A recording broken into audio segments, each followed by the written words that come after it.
On continue notre petite étude sur l'intercession parce qu'on est des intercesseurs. On est des gens qui ont été appelés à intercéder. Peu importe quelle brebis qu'on est, dans une petite brebis ou on se pense peut-être plus grand dans le Seigneur, peu importe l'âge ou le rôle qu'on a joué dans son corps, on est tous appelés à être des sacrificateurs, c'est des intercesseurs, des intermédiaires en Dieu et les hommes.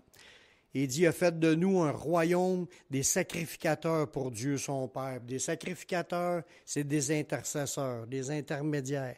On a vu à la dernière réunion qu'il fallait être unis dans l'esprit pour amener les intercessions. Puis ça, c'est quand tu es à ce niveau-là, c'est quand tu es rempli de l'esprit, puis tu commences à prier en d'autres langues pour atteindre, pour parler, pour prier pour le royaume de Dieu. Bien, ça, c'est une chose qu'on a de besoin quand on est chrétien, d'être rempli au point que c'est l'Esprit qui prie à travers nous. Aujourd'hui, on va voir un autre aspect de l'unité, mais avec les frères et sœurs, unis ensemble dans la prière. On va voir que autant qu'être unis dans l'Esprit, c'est important, mais être unis entre chrétiens, c'est aussi important, d'apprendre à être unis dans la prière. Le but du Seigneur, il nous l'a enseigné là, de plusieurs versets, là, ce thème-là, de l'idée qu'on soit soudés ensemble, qu'on fasse un. Puis c'est biblique, puis ça a une importance aux yeux de Dieu. C'était même une prière de Jésus. Dans Jean, au chapitre 17, il appelle ça la prière sacerdotale, mais Jésus s'est adressé à son Père, puis lui, il a une vision pour son peuple. Il veut qu'on soit un ensemble, unis ensemble, qu'on soit un, comme lui, Jésus, était un avec son Père. Y avait-tu une petite défaillance dans sa communion avec son Père, Jésus? Y avait-tu une petite friction ou des petites crottes sur le cœur ou des mésententements envers son Père? Lui, il était 100% à l'unisson, au diapason de son Père. 100%. Mais il nous demande à nous d'être unis ensemble, là, un, comme lui l'était avec son Père. C'est-tu fort? Dans Jean 17, le verset 20 et 21, ça dit, il est en train de prier, il dit, c'est pas pour eux seulement que je prie, mais encore pour ceux qui croiront en moi par leurs paroles. Ça parle de qui? C'est nous autres. On croit en lui par nos paroles. On le dit, on le croit. Il dit, c'est pour eux que je prie. Il dit, je prie pas pour eux seulement que je prie, mais encore pour ceux qui croiront. Il est en train de prier pour nous, ceux qui croiront par leurs paroles, afin que tous soient un. Comme toi, Père, tu es en moi et comme je suis en toi, afin qu'eux aussi soient un en nous pour que le monde croie que tu m'as envoyé. Là, tu sais, il y a un autre verset qui est semblable, il dit, à ceci, tous reconnaîtront que vous êtes mes disciples à l'amour que vous avez les uns pour les autres. Ça revient un peu à la même idée. Là, il dit, soyez un, je prie pour qu'ils soient un, comme moi, je suis un en toi, puis toi, tu es en moi, qu'ils soient un, pour que le monde croie que Jésus il est envoyé par Dieu. L'unité dans le corps de Christ est importante. D'apprendre à chercher, à bâtir l'unité, à faire des efforts pour garder l'unité. Parce que, humainement parlant, c'est impossible. Je vais toujours avoir des arguments ou des ostinations ou des points qu'on ne voit pas pareil. Puis ça veut pas la nature humaine quand avouer que l'autre il a pas 100% la même idée sur un sujet, le monde sont portés à même plus se parler quasiment. Ça va jusqu'à là dans certains points. Là. Il y a deux, mettons, ils commencent à argumenter, c'est un parti politique, mais là, la chicane pogne, puis il y en a un qui prend pour le fédéral, puis l'autre, il prend pour, moi je suis pas bon, libéral, je voulais dire, puis l'autre prend pour le bloc, mais écoute bien, là, la guerre peut pogner entre les deux personnes parce qu'on a une divergence d'opinion. Dieu veut pas ça dans l'Église. Il veut que malgré tout ce qu'on a à vivre dans ce monde, il veut qu'on focus à être un entre nous autres, comme Jésus est à un avec son Père. Puis ça a une raison, ça. Comme là, dans ce verset-là, il dit, pour que le monde croie que Jésus est envoyé par son Père. Ils vont croire à la vie chrétienne si on est un. C'est une bonne idée. C'est Jésus qui nous dit ça. Dieu aime que ses disciples s'efforcent de rester unis dans un même esprit. Dans Éphésiens 4.3, Paul il nous parle de ça. Vous efforçant de conserver l'unité de l'esprit par le lien de la paix. C'est l'unité de l'esprit. Là, on ne parle pas d'une unité charnelle. Le Saint-Esprit travaille, il focus à ce que toutes nous autres, qu'on puisse apprendre à être vraiment un. Le Saint-Esprit. Fait que nous, si on marche selon la chair, on ne cherchera pas ça. Si on marche par l'Esprit, on va être à l'unisson, puis dans un désir d'être tous connectés ensemble, puis de faire une unité parfaite, un solide assemblage, parce que c'est le travail du Saint-Esprit. Il y a un but encore dans ça. On va le voir tantôt, mais qu'on soit rendu là. Il veut que nous développions une sensibilité envers les autres.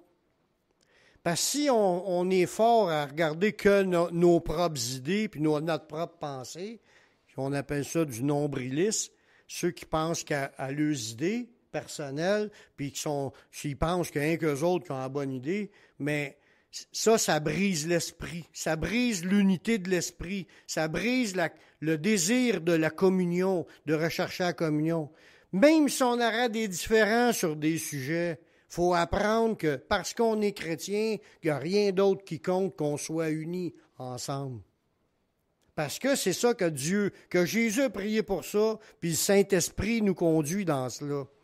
Dans Romains 12.15, ça dit « Réjouissez-vous avec ceux qui se réjouissent, pleurez avec ceux qui pleurent, ayez les mêmes sentiments les uns envers les autres. » Puis il y en a beaucoup de passages dans la Bible qui focusent sur cette idée-là, focuser sur l'Église, sur le corps de Christ, sur les brebis, les petites brebis comme les veuves, les orphelins, ceux qui souffrent, ceux qui ont des fardeaux, porter les fardeaux les uns. Il y en a plein de versets qui nous amènent à cela. Jésus nous a enseigné les effets néfastes d'un royaume qui est divisé. Dans Matthieu 12, 25, ça dit, comme Jésus connaissait leurs pensées, il leur dit, tout royaume divisé contre lui-même est dévasté. Et toute ville ou maison divisée contre elle-même ne peut subsister. Une maison même, un nid familial qui est divisé ne peut pas subsister. La chicane pogne, tout le monde s'en va, puis là, des fois, ils sont 10 ans, 20 ans, 30 ans, puis ils ne se parlent plus entre frères et sœurs. Parce que la chicane est pognée. Ça, là, ça ne devrait jamais arriver dans l'Église du Seigneur, entre nous, en tant que chrétiens. Il faut qu'on cherche l'unité coûte que coûte. La Bible enseigne que tout royaume unissant ses forces ne peut que s'accroître, puis il va avoir une capacité de résister, d'être capable de passer à travers, puis de rester, de foncer, puis d'aller jusqu'au bout. Ça nous est enseigné dans Ecclésiaste, chapitre 4, le verset 9. Ça dit, « Deux valent mieux qu'un, parce qu'ils retirent un bon salaire de leur travail. Car s'ils tombent, l'un relève son compagnon, mais malheur à celui qui est seul et qui tombe, sans avoir un second pour le relever. De même, si deux couchent ensemble, ils auront chaud. Mais celui qui est seul, comment aura-t-il chaud? Puis si quelqu'un est plus fort qu'un seul, les deux peuvent lui résister. Et la corde à 3 brins ne seront pas facilement. » Quand Ecclésiaste a emmené ça, c'était poussé par le Saint-Esprit, mais ça avait une vérité spirituelle que Dieu veut qu'on ait aujourd'hui. Il veut qu'on soit un, puis qu'on pense à marcher ensemble, puis qu'ensemble, là, qu'on fasse un solide assemblage, solide.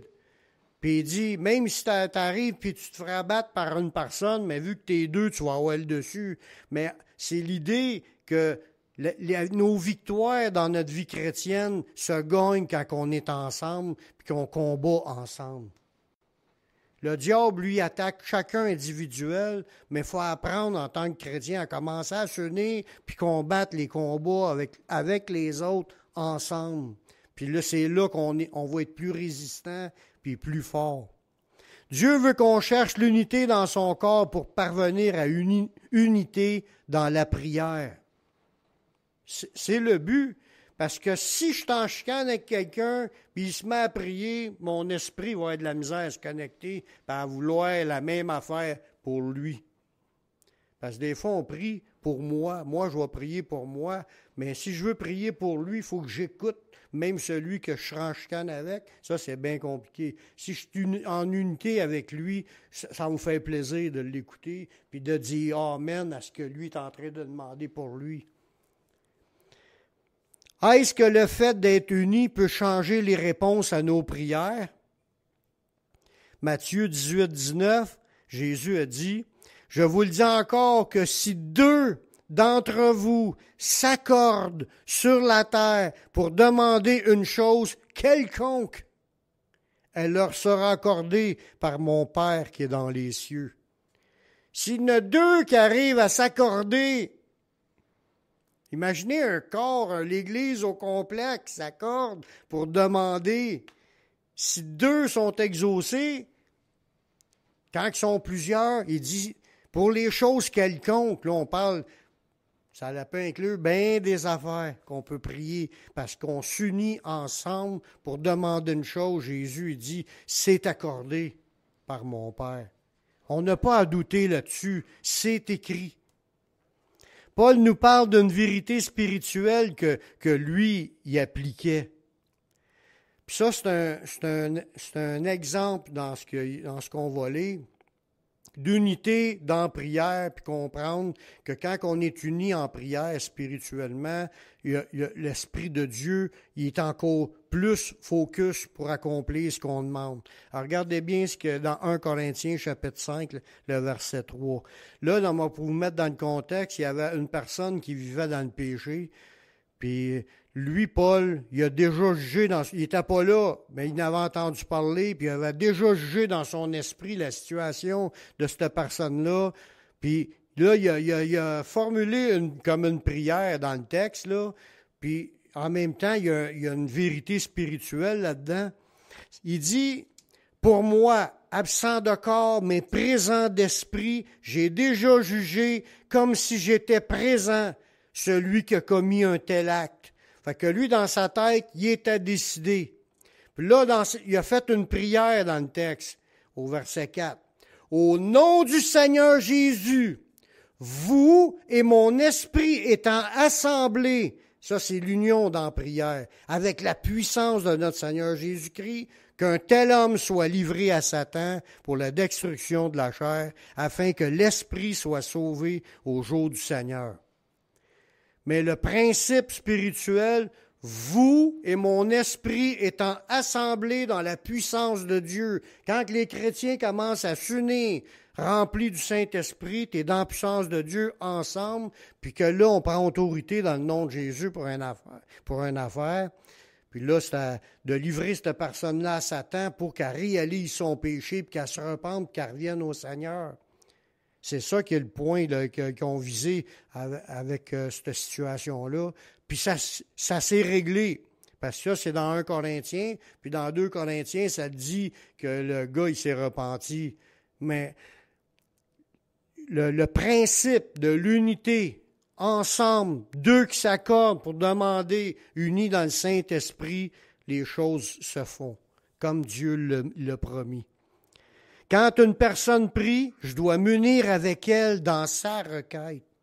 Parce que si une personne prie pour quelque chose, il faut que j'écoute ce qu'elle dit, puis il faut que j'aille le même intérêt que si ça serait pour moi que je prie. Si je ne l'écoute pas dans ma tête, puis je dis Amen à la fin, je n'ai pas été uni en esprit. Pour être uni en esprit, il faut que j'apprenne à écouter ce que l'autre dit, puis ce que l'autre demande, souvent, c'est une affaire pour lui-même, puis je dois le demander à Dieu pour que lui le reçoive en même temps que je l'écoute.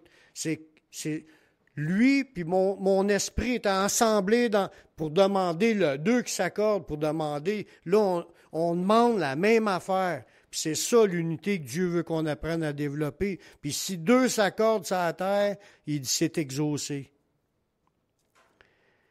Son cœur et son esprit sont unis dans l'esprit de Dieu, alors mon esprit et mon cœur doivent s'unir dans l'esprit de Dieu pour demander la même requête. Le but, c'est de m'accorder avec mon frère pour nous assurer que notre prière sera exaucée. C'est une prière encore plus puissante devant Dieu. Puis c'est ça qui est le but aussi des réunions de prière. On veut s'unir.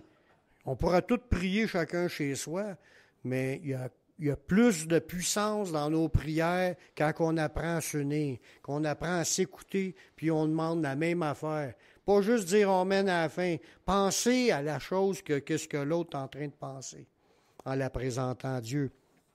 Dans Romains 15, 5, ça nous dit que le Dieu de la persévérance et de la consolation vous donne d'avoir les mêmes sentiments les uns avec les autres selon Jésus-Christ, afin que tous ensemble, d'une seule bouche, vous glorifiez le Dieu le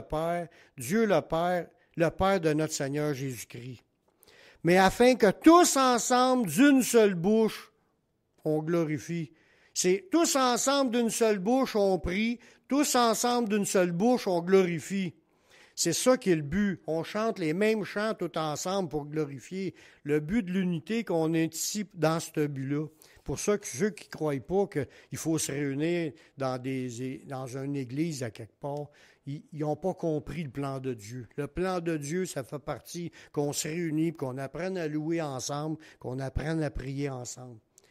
Unis dans la prière, c'est de saigner avec les autres pour les besoins des autres.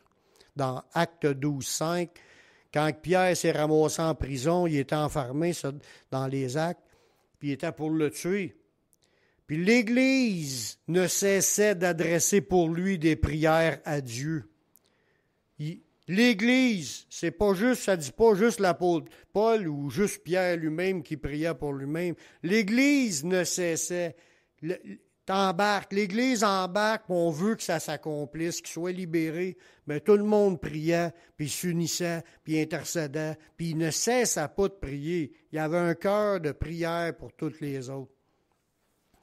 Pour lui.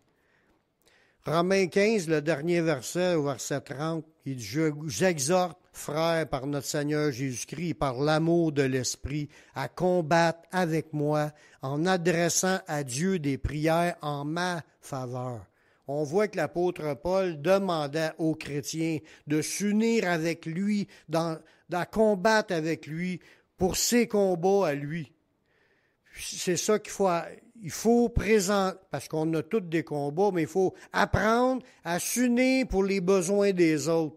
Puis surtout ceux qui sont dans le ministère, puis qui vivent toutes sortes de combats, comme Pierre et Paul, là, dans ces situations-là, ils ont vécu des combats, puis ils avaient besoin de prière, puis ils demandaient aux gens de s'unir. Apprendre à s'unir pour prier.